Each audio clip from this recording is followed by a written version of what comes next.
Well, hello and welcome everybody. Hi, Alex. How you doing? Long time no see. My name is Gigi Fuscomis. I am the Director of Community Relations for 3D Theatricals. We're so cool. Vernon Willett, my darling. Oh my God, Vernon. I'm just so thrilled that you're joining us today for this session.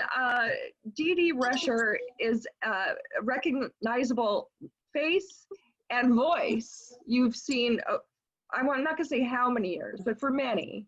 And she is, one thing that, well, I love her because she's an amazing person, but she has been working consistently all these years in television and in movies and on stage.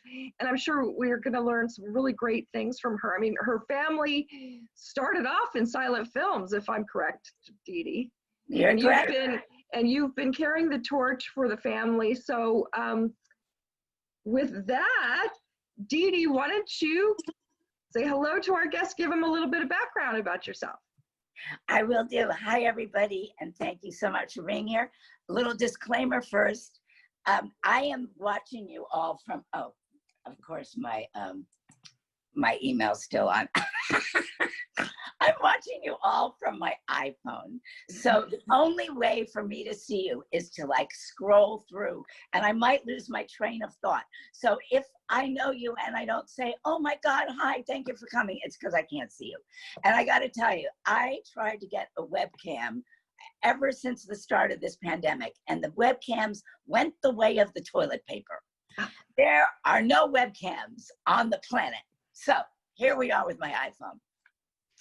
All right. Oh, all of a sudden I got really big. Yes. All right.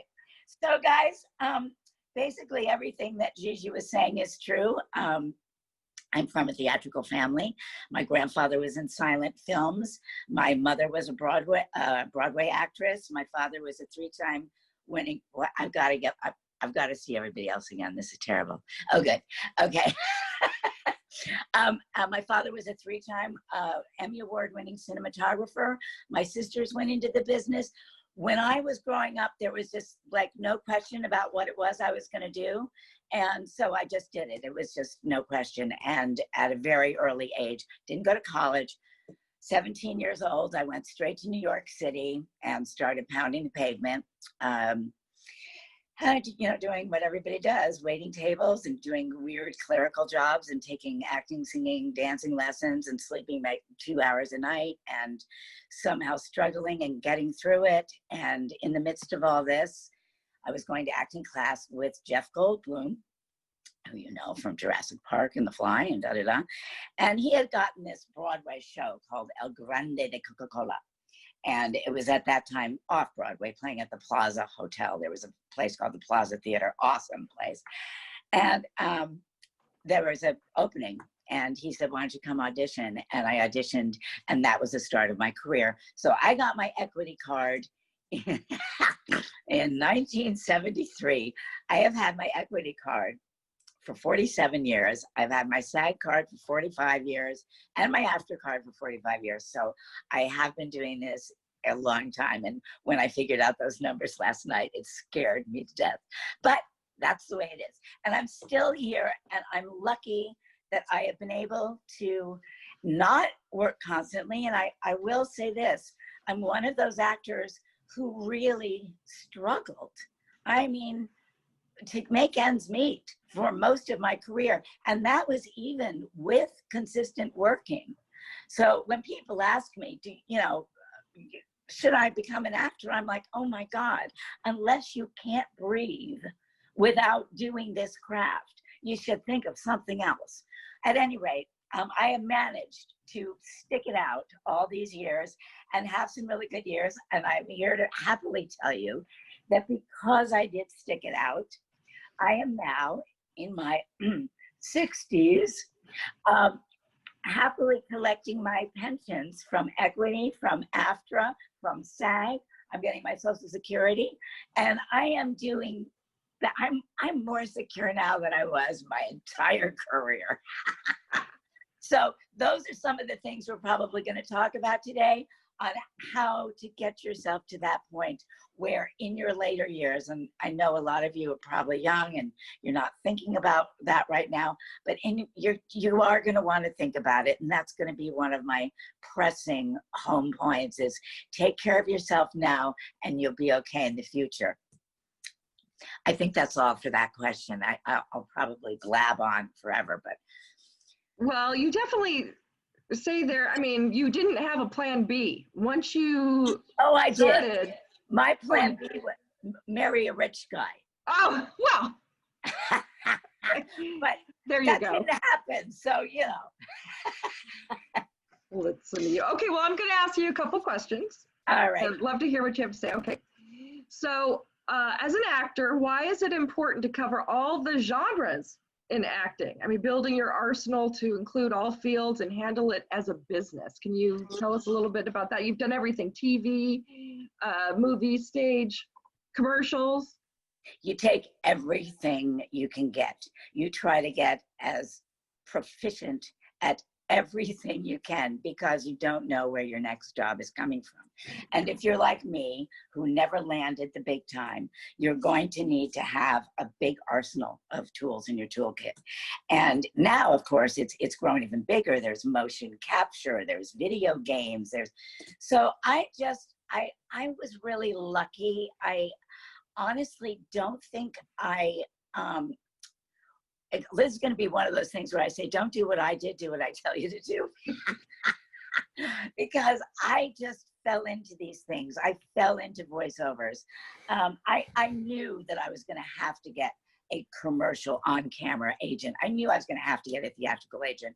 These things I knew.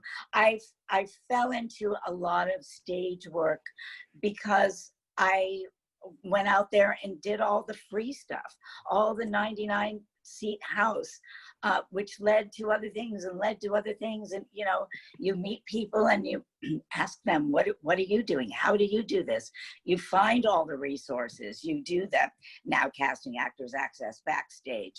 You do the pro bono work. You know, and the thing is, you have, the beauty of this is you have the time, because you're not working full time.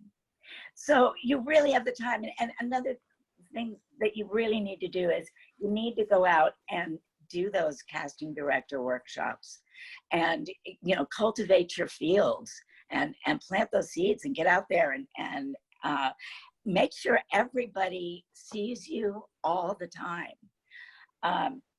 And because of that, and I think I'll probably keep coming back to this, because of that, I've had such a wonderful time in my career. I've had so many different things to learn and to do, and it's made it very exciting and so much fun and always a challenge. So that's your creativity. That keeps you going. And then in the end, you end up with these great little checks. But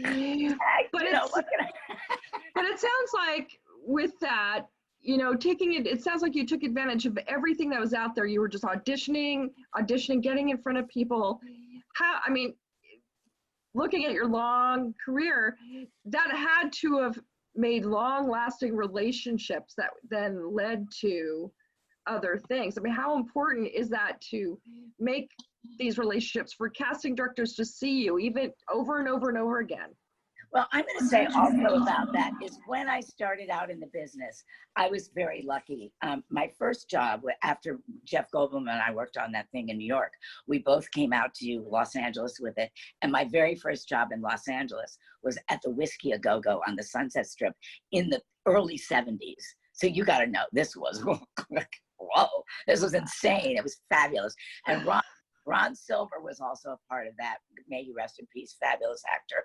So was Roger Bumpus, who is now, you know, the fabulous SpongeBob SquarePants, the octopus. So he's, you know, he's riding high. And it was all this time when it was a crazy time. And during that time, the producer of the Whiskey Show asked me to marry him. He was a big manager. He was managing Bill Cosby and Jackson Brown. And I could go on with you know, lived in a big mansion on Doheny Drive. He said, marry me and I'll make you a star. So I was hoping my plan B, you know, this was combining my plan B with my plan A, you know, so I married the guy, right? So he got me signed to the president of the William Morris Agency. And this was the first thing that happened in my career. It's like, oh my God, this is so awesome. So I started landing pilots, and I mean starring roles in pilots, starring with Irene Cara, if you remember her from Flashdance, Lisa Mordenti, Cheetah Rivera's daughter. I starred in 15 pilots, and none of them sold. I mean, I had 15 chances to become a household name. And 15 times, I started to think of myself as the kiss of death. I'm like, oh my God, what is happening? So, but through all of that, to get back to your question, through all of that, I met a lot of people, and I developed a good reputation, which is something we'll talk about too, which is just so important. And I started doing guest star roles. And that's what became my career, was the guest star roles. And I have done dozens and dozens and dozens of guest star roles, and always the bridesmaid, never the bride, you know? Yes, if anybody goes to look up DeeDee on Google, Wikipedia, her own website, IMDb, it just can't stop scrolling for all the stuff that she has done. I don't even remember them all. I'm like, what? But you know, let's talk about building a reputation. I mean, you don't get hired on these things unless you get a good reputation that you know what you're doing. Let's talk a little bit about that. I mean, it goes hand in hand with making these relationships, I would imagine. Yeah, I was very concerned about cultivating a good reputation because of the fact that I wanted so badly to have a career and to continue doing this. And I watched people around me, and I saw things I didn't like. And I thought, I don't want to be like that person. I want to be nice. You know, I want people to say, oh, DeeDee Rescher, let's get her because she's nice. And the thing is, when I would go in an audition, I would go in with this cluster of women who were fabulously talented. And to this day, we still see each other at auditions 45 years later, and we laugh and we hug. And, you know, in the beginning, we were all like, oh, yeah, competition. And now we all like, hey, they're bringing out all the old workhorses, you know. But sometimes I honestly feel that I got hired not because I was the best one in the room, but because I was dependable, because I was always prepared. I never went in not knowing my lines or not being completely ready for this, or without a smile, or without a, you know, just a feeling of, I am so happy to be here with you, you know. And through that, I think a lot of times I got hired because I said, DeeDee Rescher, she's great to work with. Let's hire her. We know she'll get the job done. And so many times in television, especially in sitcoms, when you are a guest star, your job mostly is to be the conduit to which the star needs to have her big laugh line. You're the one who takes the build, makes it happen, and gives her all the glory. So you have to learn how to do that. And you have to recognize that that's your job. And there's not much glory in it for you, except I'll tell you what, there's a nice paycheck. And it's fun, you know. I mean, it's a lot different than stage, but it's definitely a challenging form of art. I would say that sitcom is the most challenging as a guest star for me. Really? Why is that? Well, in the first place, every day, every job is your first day at school. So you never, every time at the end of the 5 days, you feel like you're just hitting your stride and it's time to go home and say goodbye. And then you got to, you know, find a new school dress and go to a different school. And it's hard. And also, a lot of people, I would say that more of the old school people in the old days when we were all doing guest star roles, everybody was very welcoming to you. I mean, you'd come into the show and the star would say to you, I am so honored to have you on my show. And it made you feel good, because otherwise you do kind of feel like a secondary citizen, you know? So that was all nice. I just recently did a slew of Disney shows, and all of the stars are, you know, 22 years old. And I am not going to mention any names, of course, but I mean, seriously, they didn't even introduce themselves to me. And I feel like, oh my goodness, I have this huge background. I have so much behind me. I mean, they should be happy that I'm on their show. They should be happy that I'm making their scene roll, because I am making their scene roll. And but they don't even know I'm there. So I kept thinking to myself, I wish somebody would teach these kids some kind of etiquette, like just how long does it take to come up and say, DeeDee Rescher, I love your stuff. Thanks for being on the show. Boom, we're done. I'm happy. Right. I got off track on that one, sorry. Well, no, I mean, but that goes back to reputation. Being professional, being kind, being nice, also Right. being talented, that people would entrust you. Let's just get DeeDee, because listen, we know she can handle it. She's great to be with.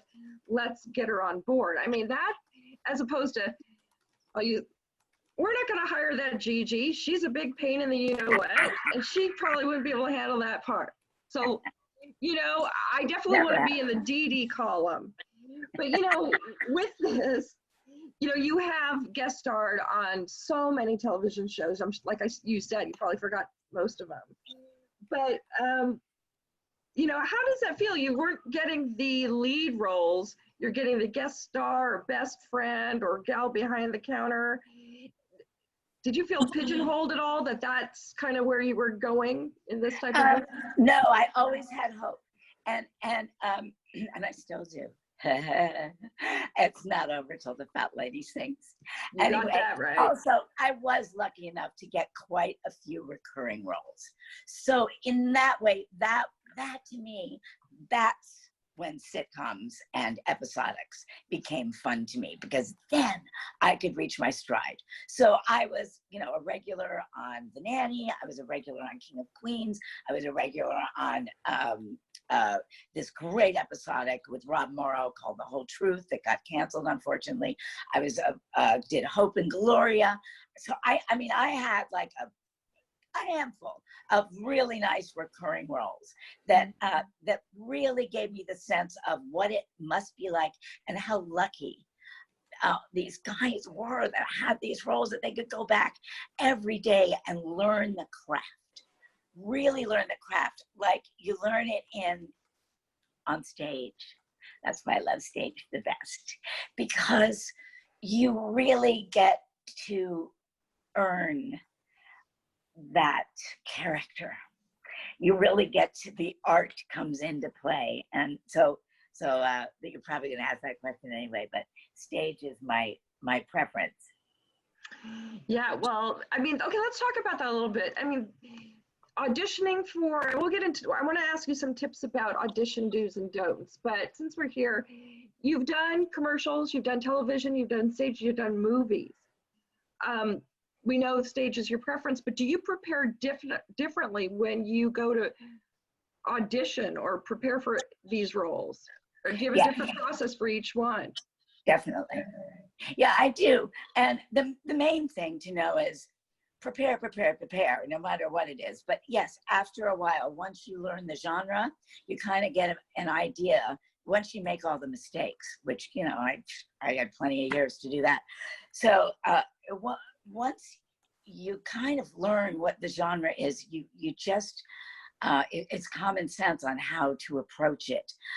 With a sitcom, I will say this, I don't go all out and dress the part. I go in with a hint of the character, just a hint in my wardrobe. I learn my lines. I memorize them all the way down, but I never let on that they're memorized. I always hold my script.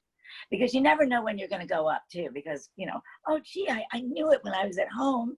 I knew it in the car, but when I got there, it all went out the window. So, and plus the fact, you don't want those people to know or to think that this is your final performance. So if you go in without a script, even if you're memorized, always hold your sides. But I do, I'll memorize it really well. And I'll also tell you this, I will try to look at that script and I'll try to see what the needs are of the writer and what the needs are of getting to the point of the script and what my role is in that. And once I've realized that, then I bring my own truth and my own personality to it, because these guys don't know what they want. They're hoping DeeDee Rescher is going to come in and give them an idea and go, oh, we never thought of that angle, you know, so they like that. But I don't change any writer's words. I don't go wild looking like a bride. I don't, you know, I just try to find the truth and make sure that they're getting what they want, which is getting the point across. And then that's it. And then as far as stage, you get a lot more time with stage. You usually get about 2 weeks, a week at the least, to prepare for a stage audition. And so you have plenty of time. And that's tons of fun because you're usually standing up and running around and being a stage person, you know, using your body, and it's physical and it's bigger. So it's not like, oh, because all my life, I can't tell you how many people have said, can you tone it down, DeeDee? You know, so I mean, I just feel that with the more time given for stage, plus you're going to do it in a bigger way, you're going to use more projection. You know, you're never going to use more projection than the room allows. Don't ever forget that, because that's a big one. If you're in a tiny room auditioning for a big Broadway role, don't try to use a Broadway voice, because, you know, it just doesn't go with the room. Always, you know, keep the room in mind. But at any rate, so that's different. And also for things like voiceover, I definitely just read and read and read over and over the script they give me. I don't try to learn anything. Motion capture is different because you do need to learn your lines. And that's like such a cool genre. I just love it. Video games, there's really not much you can do to that because they send you hundreds and hundreds and hundreds of lines, because each place that the player is going to go, you're going to have something else to say. So there's, you know, hundreds. You read them. You just bone up on them. So that's what I would say my differences would be. With commercial auditions, you don't get a pre-script. You have to go in and wing it on camera commercial. Yeah, because you're selling the laundry detergent or this, you know, the gum, right? That's a completely different effect. You're just waiting to hear what they're trying to sell, right? Well, now, but share with us, we have a lot of people who are starting their career, have been doing it, and they hit the pavement. Give us some great audition do's and don'ts. Give us some advice, how you should behave, what to expect. You've seen it all. You've read for every director in town. So give us some do's and don'ts. Well, first of all, the reason why I'm smirking is because I totally loved your line, hit the pavement, because boy, life is going to change now. You know, we're not going to be hitting the pavement so much. We're going to be doing our auditions like this. Maybe, yes. But in the old days, hitting the pavement was absolutely what you did. And there would be times, I live in Long Beach and I've been here for 30 years, so it's a drive to LA. So there were times when I had 10 auditions a week. I would have sometimes 3 in one day. I would have to bring all my clothes in the car. I knew the best bathrooms. I used to go to the Four Seasons Hotel, you know, sneak into the bathroom and do my makeup and change my clothes and all that stuff. As far as auditions, what were you asking? I just, you know, do's and don'ts, like what are the pitfalls? Okay, so like I said before, do give a hint of how you're going to look so that it's not shocking for them, so that they're not like, oh, I could never see this woman in this part. Definitely give yourself a look that's good enough. Do bring your very own truth to it, you know, and don't talk too much. You know, when you go in, don't try to impress them with your gift of gab, because they've got people to see.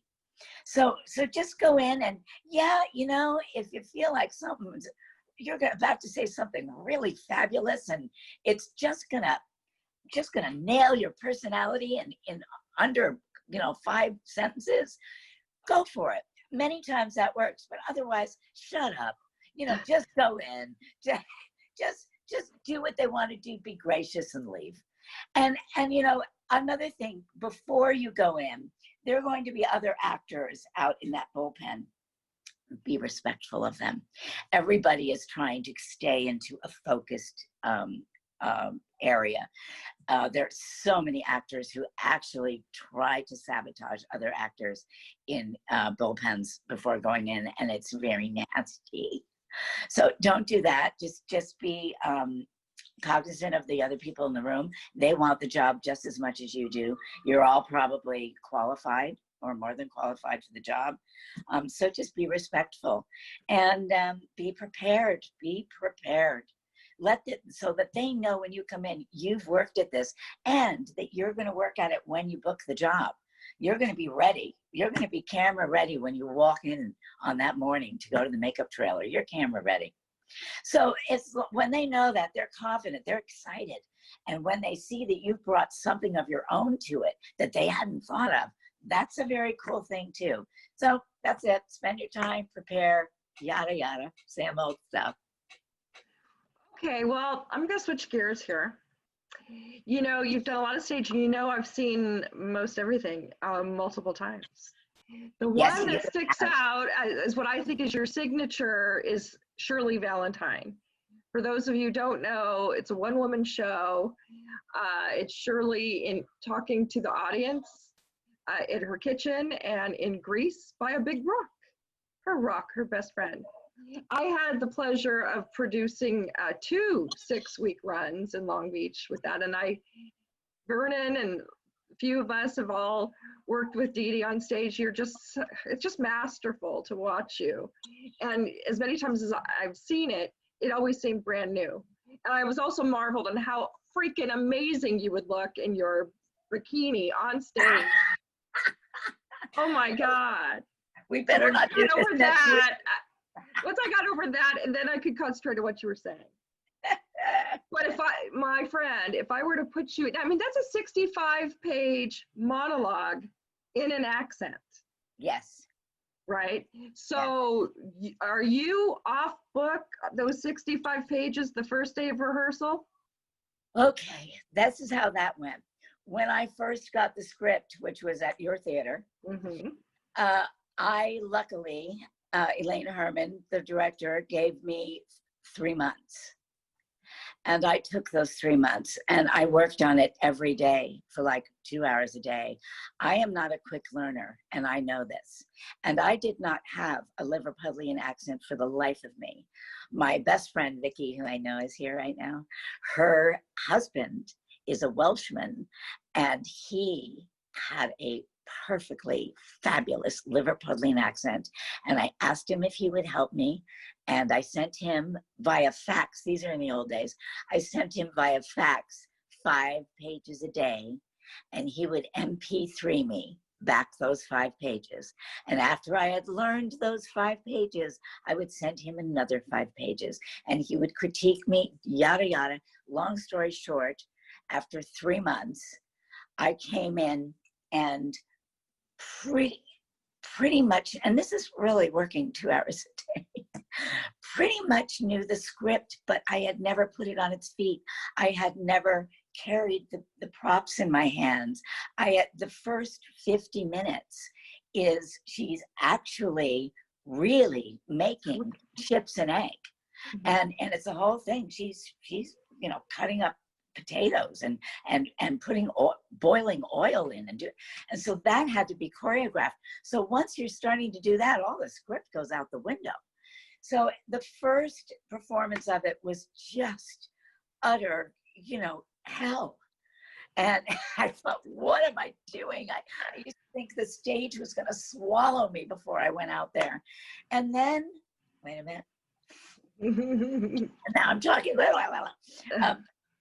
And then as it went on, and I kept doing it and kept doing it, the easier it got. And now it is a part of me. It is truly in there, and all I have to, and as a matter of fact, I'm supposed to do it again. We'll see what happens now that all of this is going. I'm supposed to do it again in September at the Cape May Playhouse in New Jersey on the Jersey Shore.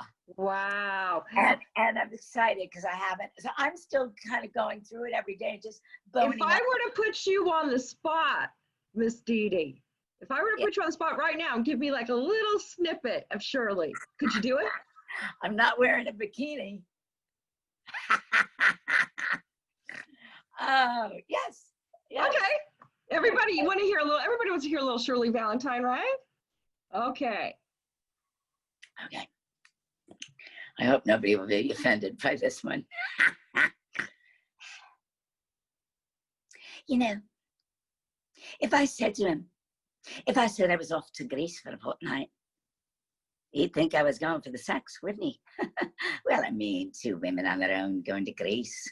It's obvious, isn't it? Oh my gosh.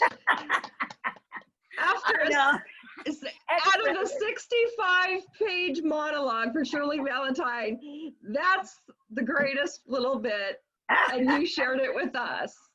Oh my gosh. But you did that effortlessly. I mean, that was just amazing. And I know you've done it a long time, but to have that recall, that must be one of obviously your favorite parts of the show. Well, DeeDee, you killed me. Oh my gosh. That was so awesome. But this just goes to show everybody what, an amazing actress DeeDee is. You don't get to this without a lot of years of prep and experience. And oh my God. You got this. Are you ready to play? Can I ask you to move from that subject and I will play a little game? Sure. Okay. I have a list of people that you have worked with. Uh-huh. Okay. If I give you a name, you could do like a 1 to 3 word response or feeling or adjective of this person. Okay. Your experience of, well, we'll find out. Are you ready? Yeah. I got a lot of them. Okay. Paul Newman. Oh, now are we allowed? Oh, but you said the other word, but you had a problem with. Well, you know what? This is why, because that's the only one I won't do. I'll go to 5 words. I'll say this about Paul Newman. I was 14 years old when I did a movie that he was directing called Rachel, starring Joanne Woodward. My sister and I did roles in it, and it was total nepotism because my father was a cinematographer on it. But the beauty of it was that my father became best friends with him, and Paul Newman would visit our house all the time in Connecticut, and we became famous because Paul Newman was at our house. So my words for Paul Newman, then I'll go back to under 5 words, are Uncle Paul. Oh, Uncle Paul. Yeah. All right. Lisa Kudrow. Like Phoebe. Oh, really? Yeah. Well, you did episodes of The Comeback with her. I did. I believe you bared your breasts on that show as well. I did. Now everybody's going to be going, oh, wait, I got to go look that up. All right. David Ogden Steyer. Rest in peace. Beautiful man. Multi-talented. Kay Ballard. She was a mother figure to me. Great storyteller. Freddie Prinze. God, that was a long time ago, but he had a very serious side, very quiet side. John Ritter. John Ritter, down to earth, selfless, friendly, loved him. Jim Carrey. Jim Carrey, very intelligent, serious side, surprisingly. Clever, sharp. Matthew Broderick. Okay, well, now, Matthew was not on the set the day that I did Ferris Bueller's Day Off, but I'm sure he's fabulous, and I have him to thank for a ton of residuals. We love those residuals, don't we? Yeah. Okay, Jason Alexander. Jason Alexander from Seinfeld fame. Yeah, gifted, diplomatic, a lot of fun to work with. I love Jason, and he invited me to stay at his guest cottage during one of my Shirley Valentine stints. So he's very generous as well. That was more than fun. Okay, big star. Bryan Cranston. You played Bryan Cranston's wife, didn't you, on King of Queens? Tell us about Bryan Cranston. I did. He was the best. Hard worker, dedicated, super talented. When he was in his dressing room, he was nonstop putting together other deals. He's just so smart and so sweet, and I love him. Oh, how about, okay, the nanny herself, Fran Drescher. I adored Fran Drescher. Alex B is going crazy. She is so funny and so generous of heart. Just love her. You just did they just did a Zoom staged reading of the pilot. You were involved in that. How was that? Yes, we did that. Tons of fun. It was great to see everybody again. It was after 27 years. What a great reunion. And yeah, it was a blast. That was the other one. That was when I was trying to get my webcam. I was on my iPhone again doing this. Oh, gotcha. Well, it was great. It was great. I watched it. It was really fun. Okay, how about Roseanne Barr? A bit disturbing. Okay, should we move on? How about I'm gonna because there's so many names here and we only have so much time. Gary Marshall. Gary Marshall. We just lost him. Just lost him. Huge heart, generous to a fault. I did his at his theater. It was his autobiography. I played his mother on stage. He was wonderful. I loved him. Oh. George Clooney. Can I just make some animal sounds here? Sure. Okay. I did a pilot with him. He's fabulous and a great actor and a sweet guy, just a regular guy. Mark Harmon. Charming. Pam Dauber. Sweet, affable, easy to get to know. David Spade. Focused. Really? Yeah. I don't know why I'm so surprised. I'm always really surprised. How about Charlie Sheen? Oh, fantastic. I mean, he's crazy in a really good way, and he's prepared. And another focused one. I was surprised to just love him so much. Okay, I'm going to get one more that for our musical theater fans. How about Christine Baranski? Christine Baranski, really funny and really wise and so much fun to watch. Really? Okay, and let's see. Tony Curtis. Inspirational. Really? That must have been amazing. Yeah, it was. Okay, and I'm going to end this list with Julie Andrews. Well, actually, I worked with her husband, Blake Edwards. However, Julie and Blake had us to their house several times for dinner. And I just want to say, I thought I was a cursor. Anyway, who doesn't love Julie Andrews? She's fabulous. I know, right? Well, yeah. I mean, this list goes on, and DeeDee, we're obviously personal friends, but I just marvel at this list and these people that you've worked with and that you've been able to have this career so long. You are so beautiful and kind and talented.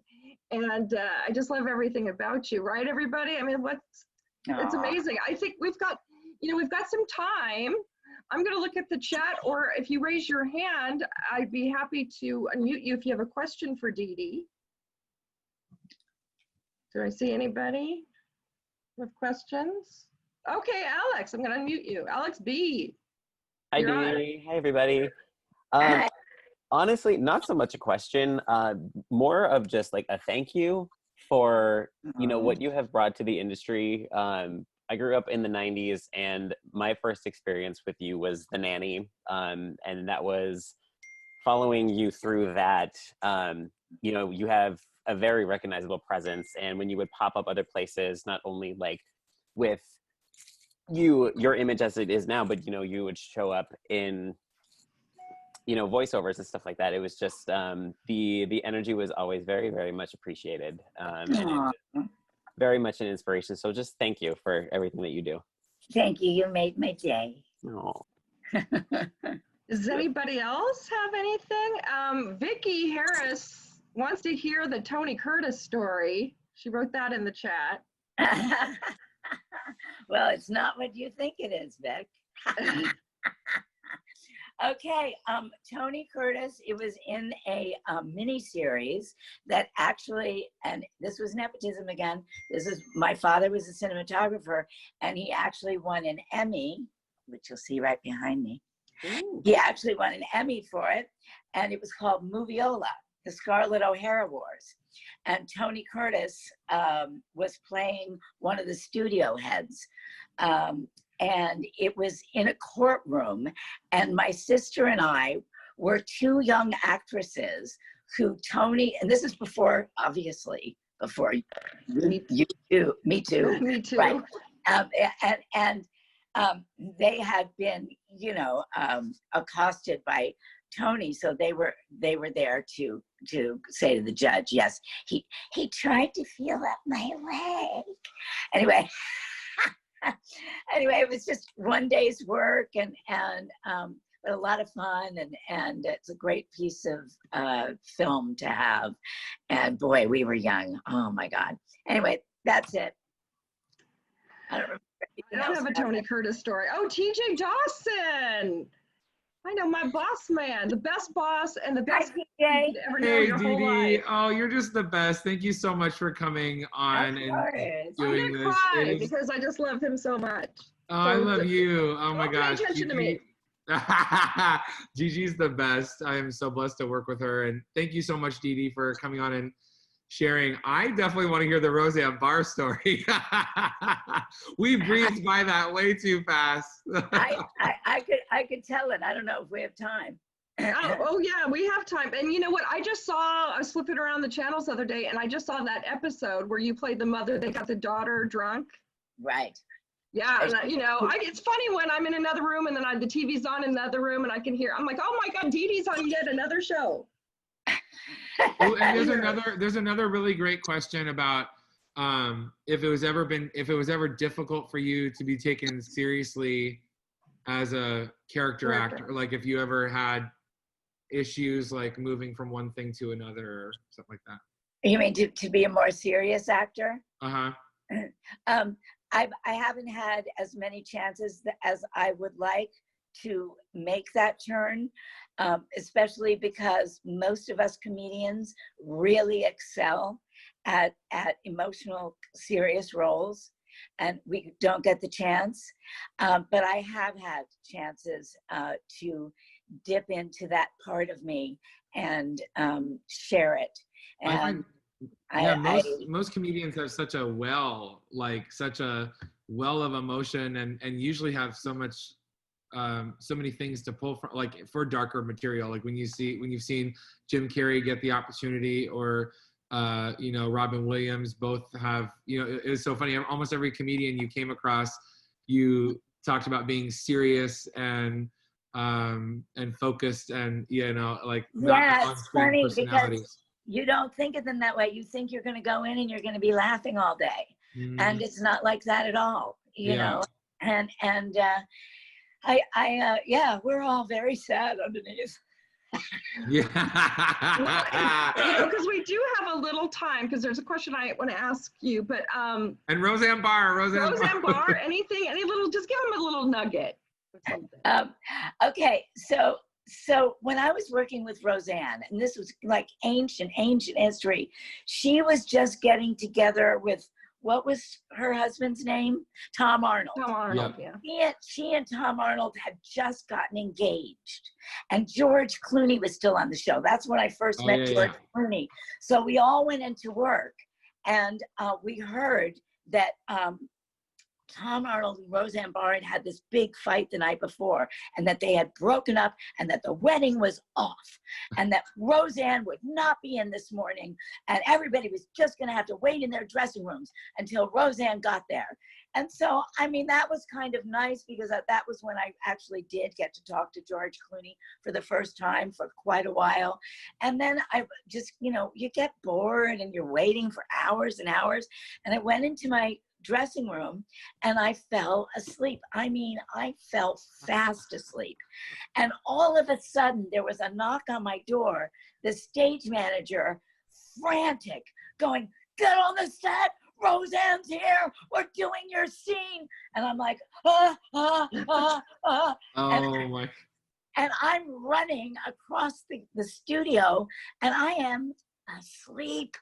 I mean, I couldn't remember my freaking name if you asked me it. And so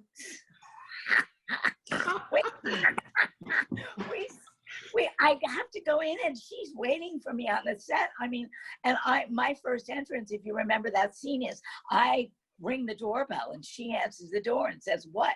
You know, and I ring the doorbell and she answers the door, and I go,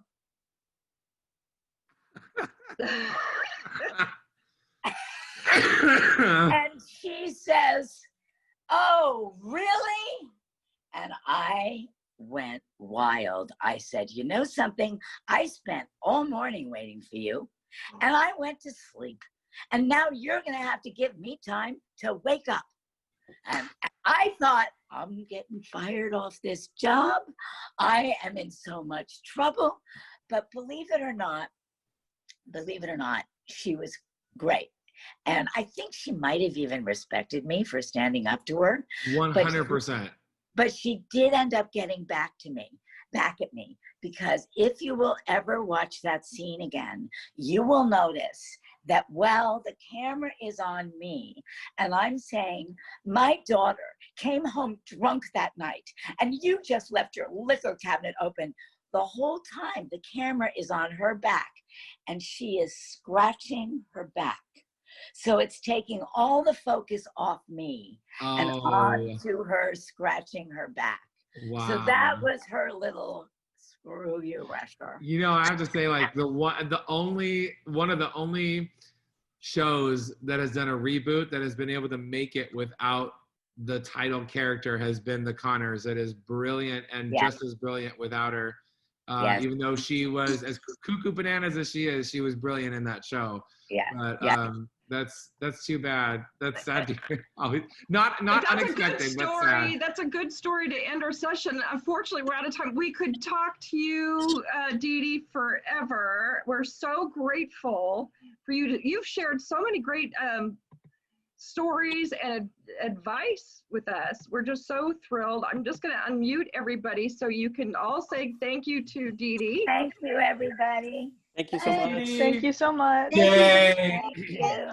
Love you, DeeDee. Thank you.